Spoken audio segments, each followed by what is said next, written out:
The silence in our Boston brownstone was a living thing, thick and expensive. From my place at the marble kitchen island, I watched my husband, David, adjust his tie in the reflection of his smartphone. He was a titan of private equity, a man who built empires before his second espresso. To the world, we were David and Elena Cross, beautiful, powerful, untouchable. To me, we were a photograph, a perfect, frozen image with nothing moving underneath. Fundraiser at the museum tonight. Don't be late, he said, not looking up from his screen. It wasn't a request. Every aspect of our life was a performance, and my role was the flawless, supportive wife. A hot spike of rebellion made my fingers tremble. That night, after another event where my laugh felt like glass breaking, I did something reckless. I created a profile on a discreet app for the lonely elite. Eva, the profile read. Seeking real conversation. A touch of truth in a curated world. My photo was a shadowed silhouette. The first response was instant. Jake. What truth are you hiding from, Eva? His words were a key turning in a lock I didn't know existed. Our digital affair was a torrent of everything missing from my life: passion, vulnerability, a thrilling sense of danger. He was a freelance security consultant, he said, ex-military. He understood walls, he said, because he built them for a living. Meeting Jake was like stepping into color. He was everything David wasn't: unpolished, intense, his hands rough, his gaze direct. Our trysts were in a rented loft across the city, a world away from my gilded prison. With him, I wasn't Elena Cross, the accessory. I was Eva, desired, wild, real. He's meticulous, your husband, Jake murmured one afternoon, his fingers tracing my spine. His security system is top tier.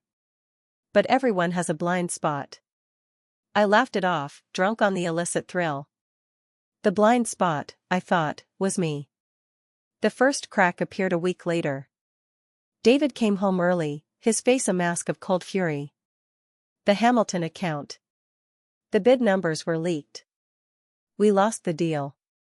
His eyes pinned me to the wall. The only breach was a personal email of mine you used to send your charity invites. My blood ran cold. I had used his tablet weeks ago.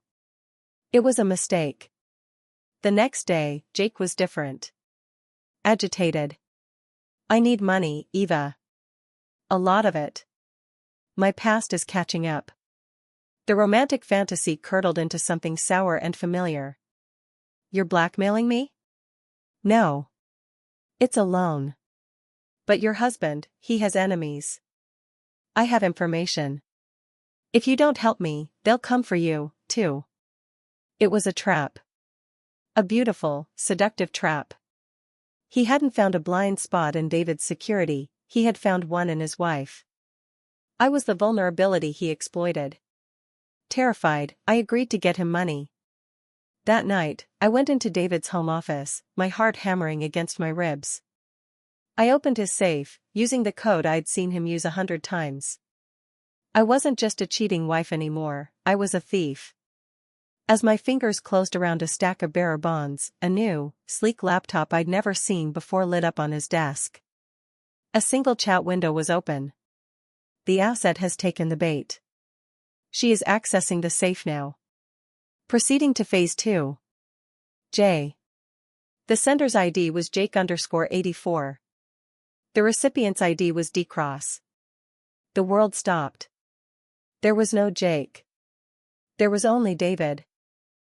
David, who had grown bored of his perfect, passive wife. David, who needed a reason to destroy me in the impending divorce without looking like the villain. So he created one. He created the perfect, irresistible stranger to lure me into committing a crime, to prove I was an unstable, cheating thief. The love affair, the security leak, the blackmail, it was all a script, and I had played my part perfectly. Rage, cold and clear, washed away the fear. They thought I was a pawn. They were wrong. I heard the front door open. David's voice called out, too cheerful. Elena? I'm home early. He was coming to catch me. I didn't run. I picked up the heavy, Crystal Award from his desk, the Innovator of the Year trophy. I stood behind the office door, my breath steady. He walked in, his eyes going straight to the open safe. A smile touched his lips. It vanished when he saw the laptop, its damning secret displayed for him. "Looking for this?" I said, stepping out from behind the door. He spun around, shock turning to fury. "You stupid."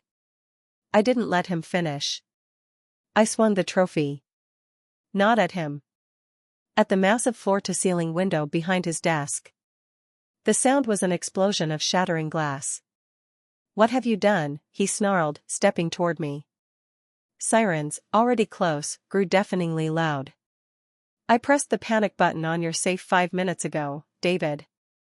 I told the operator an intruder was in the house and you were in danger." I looked at the broken window, then back at him, my voice dangerously calm. He must have fled through the window when he heard the sirens. Such a tragedy. All your careful planning, ruined by a random break-in. The realization dawned in his eyes. He was trapped. If he exposed me, he exposed his own monstrous scheme. The bonds on the floor, the laptop, it was all evidence against him. The police stormed into the room. I ran to David, throwing my arms around him, my face a perfect mask of terrified relief. "Oh, David. He was here. He had a gun. He went out the window." I buried my face in his chest, sobbing convincingly. Over my shoulder, I met his horrified, defeated stare. He had to hold me, to comfort me.